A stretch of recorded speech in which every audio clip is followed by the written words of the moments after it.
nan la noo ko bëggee sama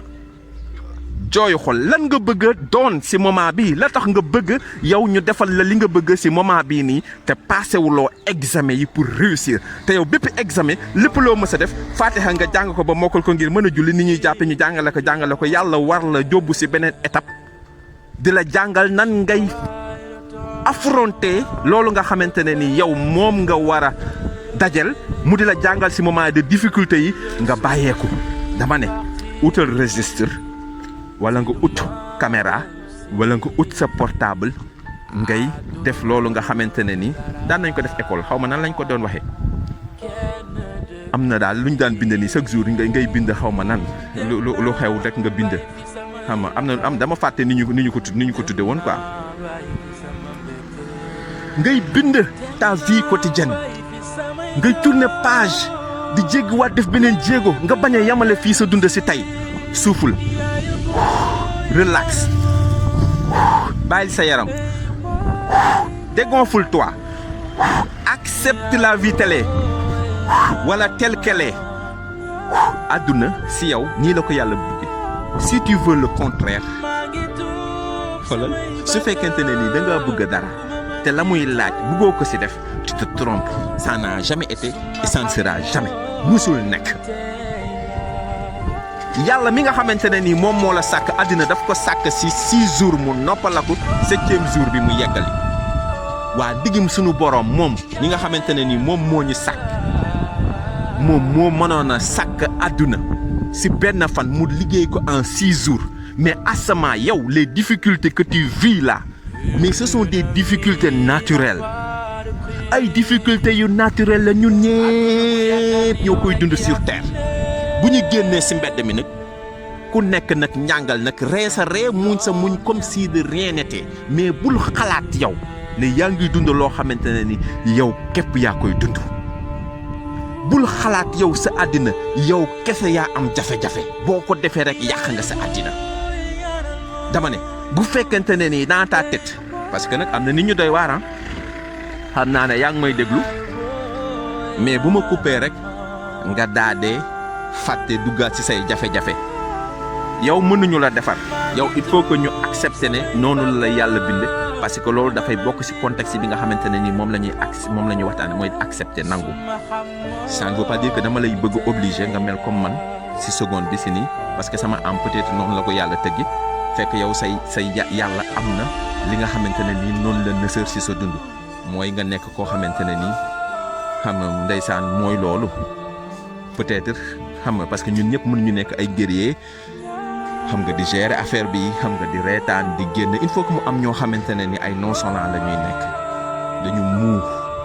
il faut que mu am ci dund bi parce que ñun ñëpp bu ñu meloon comme nii ma bëgg mam ngeen mel dafay doy waar mais ci biir dina am ñoo xamante ne duñu xam duñu ils se cherchent xamuñu fan la ñuy teg seen tànk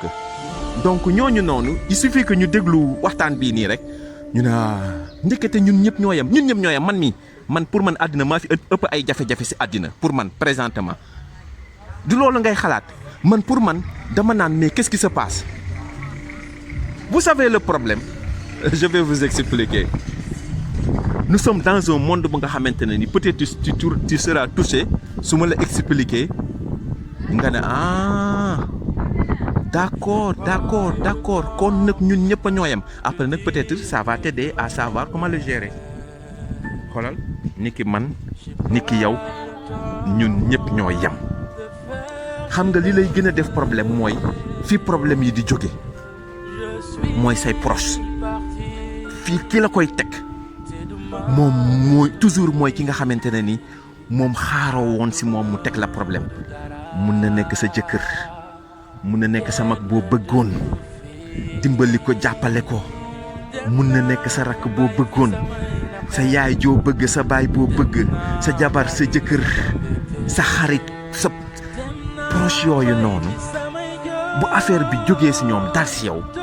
moom moo lay bouleverser ñun ñëpp nous vivons le même problème man moom laay dund yow moom ngay dund sa dooma la koy teg ki la gën a jege bu dalee foofu moo la dal moo dal kële moo dal ñële kooku tamit moo ko dal contextualisons les moments maintenant. On va contextualiser. Qu'est-ce que j'appelle contextualiser? Lan lay tudde contextualiser? Sa yaay mi la teg loolu du si coobareem. Sa rakk mi la teg si coono yooyu noonu du si coobareem. Sa mag mi la teg si coono yooyu noonu du si coobareem. Sa jëkkër bi la teg si coono yooyu du si coobareem. Sa jabar bi la teg si coono yooyu du si coobareem. Gis nga boo contextualiser sa jëkkër wala sa jabar sa yaay wala sa mag wala sa rakk wala sa xarit ki la tegoon problème bi moom dafay mujj am problème comme ñun nag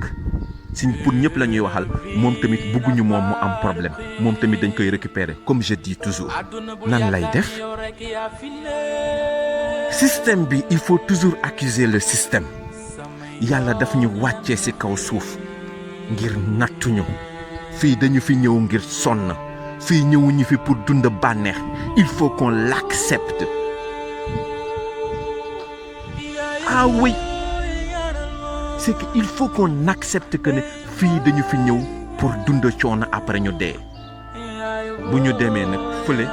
fa la yëf yi nekk nag ñu daal dee jot li nga xamante ne ni moom mooy suñuy récompense. issue bi lan la issue de secours bi lan la moom mooy di jaamu yàlla saay su nekk.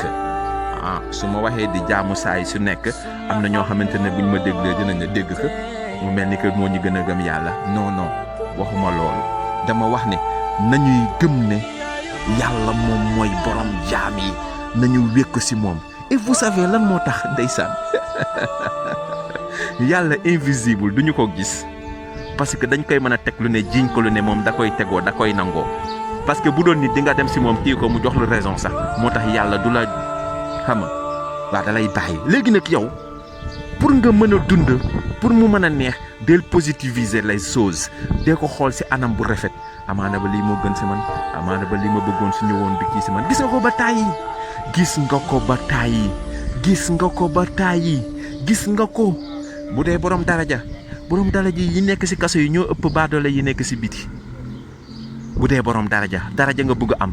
daraja jooñu noonu est-ce que xam nga fan la lay jëlee lan ngay def examen pour réussir ci examen boobu gis nga ku def examen daa dee dem ñëw di defar kadoom wala di arroser accidenté ci yoon bi dee gis nga ku def mariage jëkkëram nekk ak moom ñu nekk di nekk ba ci yàgg mu rey jëkkër ji wala jëkkër ji rey kon bu dee yow moment bi nga nekk nii divorce moom moo la jaaxal bu fekkante ne nii moment bii nii sa doom moom moo la jaaxal da nga bëgg am sa yaay moo dee gis nga ñoo xamante ne nii seen yaay dañ fi nekk di def noo xamante ne nii naka sa nudul noonu la mbokk mi ñooñu dañuy dem ba bëgguñu woon seen yaay doon seen yaay sa yaay moo dee sa waxal alhamdulillah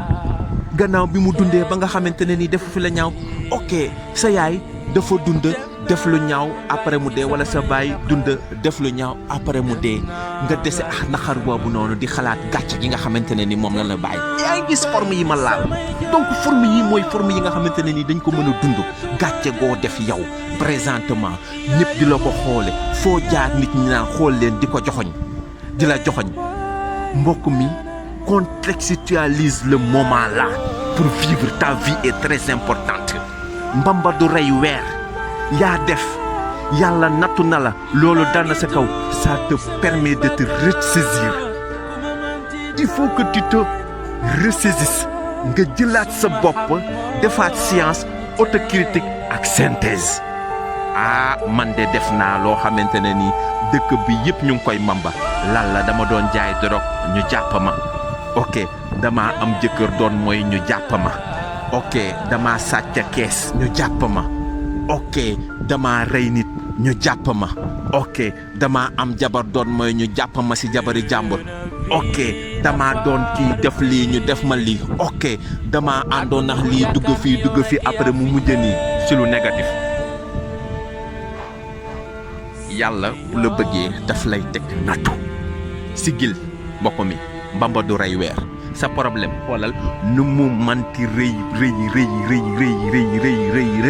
boo jégaloo yàlla baal la boo ko génnee sam xel mu génn ci parce que nit ñi yow yaay jàpp ne ñu ngi lay xool saa yi boo génnee ci mbedd mi loolu moo lay sonal il faut nga génne loolu sa bopp il faut que tu vis il faut nga dund il faut nga siggi mbamba doo rey weer c'est-à-dire bu problème bi xësee am laay wax de waaye bu fekkente ne nii duggaguloo si problème maa ngi lay wax boo si duggee sa àdduna dina yàqu sama jooyu xol waaw su fekkente ne nii dugguloo si problème bi boo si duggee sa àddina dina yàqu kon que faire lan la ñu war a def mooy éviter problème à tout moment donte bi am na loo xamante ne nii bu waree dal sa kaw kenn mënu ko sécuriser pour nga mucc si problème boobu noonu dafay jafe mais il faut que nga éviter problème yi à tout moment nan ngay éviter problème à tout moment mooy di bari looy wéet mbokk mi maa ngi lay digal secret wéet sortir quand il le faut xoolal confinement bi fi mu nekk nii ça doit te permettre de comprendre de savoir que ni wéet pour méditer ci sa àddina baax na lool maa ngi lay wax sànq ne la am na ay jafe-jafe yu bari yoo xamante ne nii mu ngi dal ci nit c'est indépendamment de leur volonté nit ki fi ko problème nar a dale ala kuli xaal fa la ko problème bi di fekk di dal ci moom mais biir kër yi biir néeg yi dañu nekk ci 21e siècle jaxasoo bi ak nit ñi su mënee nga di ko def kut ngay concentré wu ci sa bopp lu bari di méditer ci sa àddina di xool ci jamono ni mu dox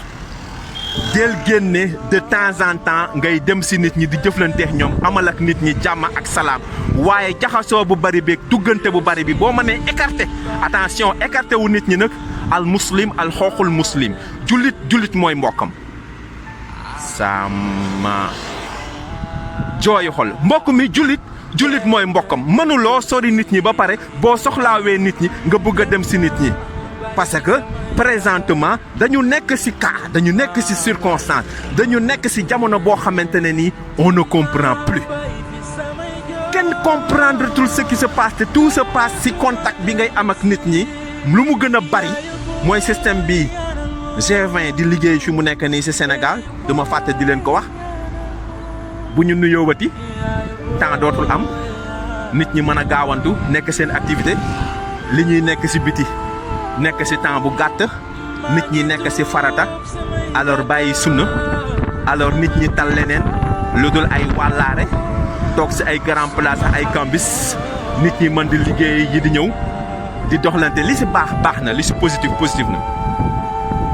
li ci baax na li ci positif na jekk na rafet na nous sommes pour attention dañu nekk ci 21e siècle loo mën a sori nit ñi nañu soriante te bañ a am haine suñu diggante barrière suñu diggante gis nga am na relation yooyu xamante ne nii ñu dagg relation yooyu noonu moo attention réfléchissez bien par rapport à ce que je dis c'est-à-dire waxuma la loo xamante ne nii dama la koy wax pour yow nga ne ok waaw fi mu nekk nii kon waa ji nee na ne nañ bàyyi te waxuma la nga bàyyi boo deewee yow yaay yóbbu sa bopp nga soo sa bopp parce que man bàyyiwuma kenn maa ngi jëflante ñi ma doon jëflante maa ngi jëflante samay xariti démb ak bërki démb dara changé wul mais intelligemment tu passes un coup de fil une fois par mois nga oote laaj ci jàmm lan la nekk 2 fois wala 3 fois ci mois bi nga dem benn yoon seet nit ñi jàmm sante lëkkaloo bee jaxasoo bi nekkatuñu ci monde boobu parce que le monde est devenu fou ce n'est pas la personne mais le système tel qu'elle a été conçu dañ ñu mettre ci lieu boo xamante ne wala ci monde boo xamante ne ni il faut que bu ñu jaxasoowee rek oto bi gaare garage ak oto bi daw ci tali bi bokkuñu quoi donte bi oto bi gaare garage sax oto mën na ko fekk sax mbëkk ko waaye oto bi nga xamante ne ni moom mooy daw ci tali bi moom la ñu gën a yaakaar ci moom mu def choc quoi. Donc il faut limiter tes déplacements mais consciemment jëflanteel ak nit ñi nekkal ak nit ñi ci jàmm sa problème yi nga am yépp ci nit ñi la jóge nit ay garabam waaye nit mooy musibam mu jóge ci koo xamante ne nii fooguloo ko woon ay foog naa ay dégg naa ay yaakaar naa ay moo ko def ay defu ko ay ñeñeñe parce que y a trop de temps su fekkente ne nii jot bi dafa bari demlante bi ak diggante bi si nit ñi da ngay dugg si loo xamante ne si noonu la da ngay aar sa doom génn si mbedd mi ñu wax ko leneen loo xamante ne nii si yow si sa yaay wala si yow baay bi loo xamante ne nii dafay indi jaxasoo sa diggante wax moom da ngay aar sa jëkkër génn si biti ñu wax ko si yow leneen loo xamante ne nii dafay jaxase parce que sa dem bi ak sa dikk bi moom moo bari. Tu mets les pieds partout nekkatuñu ci jamono boobu quand le monde change il faut changer avec le monde moo waral ñu naan diina ak jamono mais consciemment nit mooy garabam ñi nekk say garab mënuloo nga di leen bàyyi mënuloo nga ne dootoo jëflante ak ñoom nga ne dootoo demlante ak ñoom attention c'est dangereux quand tu laisses les gens tu risques d'être un fou wala tu risques d'avoir des dépressions parce que kat génn ci nit ñi dem ci nit ñi waaye nag liggéey lu bari wax lu néew ñu ngi ci 21e siècle liggéey lu bari wax lu néew ñu ngi ci 21e siècle liggéey lu bari wax lu néew mais su fekkente ne ni da ngay wax lu bari di liggéey lu néew doo jóge ci ay problème say problème dafay gën a bari donc retire-toi un peu recule-toi pour mieux sauter del jëflante ak nit ñi amal ak nit ñi jàmm waaye nag attention sa àddina sa bànneex sa mbég tey àddina ci sa loxo la nekk nekkul ci loxo yi kenn il faut faire très attention bul mere kenn del contextualiser nit ki li mu la teg nii mu ngi la koy teg sax te xamul ne mu ngi la ko teg mu ngi ko teg sa doom ñëw teg la ko te xamul ne mu ngi la ko teg kooku la ko teg noonu moom tegu la ko keneen na ko teg parce que mbir mi mu ngi jóge ci dëkk bi defaroo ni ñuy tëgg àddina bi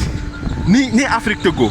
ni Sénégal tëggoo ni sa quartier bi tëggoo ni nga xamante ne noonu sa village tëggoo ni sa kër gi tëggoo ni sa néeg tëggoo foofu la problème yi di nekk da ngay génne foofu noonu ñëw ba sa kër sa borom kër yee ñaar rek ngeen tëju ci biir kër gi ngeen di am ay problème surtout ci problème confinement bii nii am na ñu bari ñoo xamante ne nii mës ñu ama seen jëkkër problème wala mës ñu ama seen jabar problème wala ñu mës ñu ama seen doom problème bu ñuy di profito ngir nekk jàmm ak seen njaboot ci confinement bi ñeneen natt mu ngi dal seen kaw ñuy am jafe-jafe ak seen problème partager leen vidéo yi di ngeen dimbali ay askan yu bari parce que nag le monde la vie c'est entre nous su ma ne nous ñun ñëpp la man yow jabar doom papa yaay góor ak jigéen donc du nekk problème boo xamante ne ni kii moo koy créer après kii mucc si bu dalee si kii rek dafay dal si kasa des léegi pour éviter problème yooyu mooy ñu partager vidéo yi ku nekk di contextualiser bu mer ñëwatee si yow nga toog nga ne kii day tey dafa tàngat melu woon ni la mel boo demee xam naa fa muy liggéeyee wala dépense bi manqué wala weer wi di pare dee wala xiif gi koor gee ka jàpp wala moom mu xalaat loolu yow nga xalaat loolu noonu mais dans ces situations si ça explose restons zen encore oui su fekkente ne ni dañoo dem ba nga xamante ne ni affaire bi dafa exploser restons zen lan laa bëgg a wax foofu noonu parce que des fois ñu bëgg a jël benn affaire pour maîtriser ko pour téye ko pour contrôler ko malheureusement dafay am bavure rayante am bavure policière alkaati dans un couple dans une famille bavure dafay am léegi bu bavure amee nag ba léegi da ngay anière nga def science autocritique ak synthèse da ngay aniéraat nag nga nangu dogal bi nga contextualiser c'est pour ta vie maa ngi lay wax xam naa ne da nga may déglu mu jaar ci nopp bi nii génn dem ci beneen nopp bi mais partager ko di nga am keneen koo dund moment boobu nga contextualiser da nga rey nit ok dama rey nit ok dama doon jaay drogue ñu jàpp ma ok dama doon tëdd ak jigéen ñu bett ma ok da nga doon tëdd ak góor ñu bett la ok da nga doon def lii ñu gis la da nga doon nëbba dara mbokk mi bu boobaawee il faut contextualiser parce que nit ku nekk ci ñun la dal ci kooku te yëgoo ko woon te xalaatoo ko woon mu ne salaamaaleykum rek mu dal ci moom loolu mun na dal ci yow ëllëg dommage su fekkente ne ni yow tu te mets à la place du bon Dieu nga commencé nag am na ñu bari ñu mu daloon ndeysaan nattu dal ci kaw ñenn ñi ñu taxaw jël position yoo xamante ne ni position yu doy waar la ñooñu nattu mën na dalaat si ñoom à tout moment nañu dawalante yërmande nañuy comprendrante nañuy yéegal niveau yi nañuy contextualiser nit ki li ko dal nii kat mun na ma dal nit ki lii dal si kawam nii tey jii nii loolu mun na dal si man ëllëg yàlla dogal na lu nu mel am attention est-ce que lu nu mel mënul dal si man moo xam ñaawteef bu mu mënti def nag moo xam ñaawteef bu mu mënti def nag moo xam ak lu mën a xew nag na ngay contextualiser moo xam ak luñ la mën a def na ngay contextualiser mooy bi maanaam nga naa ndeysaan xam naa rek ndeysaan boo demee day ndeysaan tayu ko de ndeysaan boo demee rek xam nga seetaan rek dafa am doole ndeysaan waaye boo taxee waaw yow yaa ngi si erreur bu doy waar booy def loolu waaye sama jooyu xol